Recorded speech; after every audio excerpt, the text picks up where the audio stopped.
criticizing the Canadian military. The government has a new online recruitment portal for people to sign up to join or re-enlist.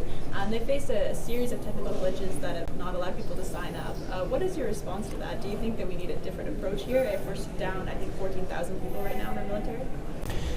The recruiting and retention crisis in the military right now is the most serious issue we're facing for the Canadian Armed Forces and for Canadian domestic security.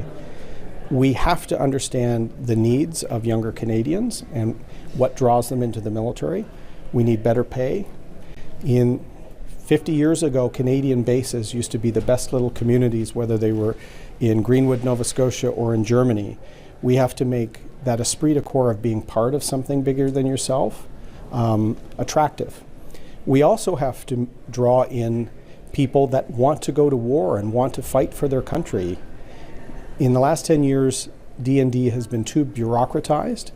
It is not Public Works. It is not Parks Canada. People do this and potentially give their life to their country. So the institution needs to be treated a little better. Respect for its history and institutions needs to be brushed off.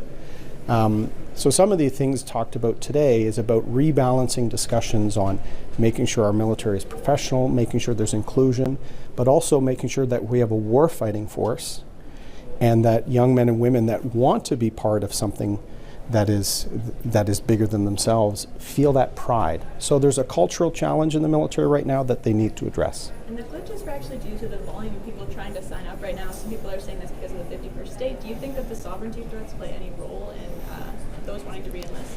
I think the changing world, particularly some of the young people I speak to, realize that my generation, the Xers, maybe had a bit of a holiday from history where there was stability, largely due to trade and other things, and that's changing. And so for some Canadians, there's a desire to put the uniform of their country on and be willing to stand a post, to be willing to serve, whether it's in theater or whether it's at home. There's also a great desire to have civic forces responding to floods and fires. We're going to see more of this. We can't have the military doing that. So how do we harness that desire from young Canadians to serve their country?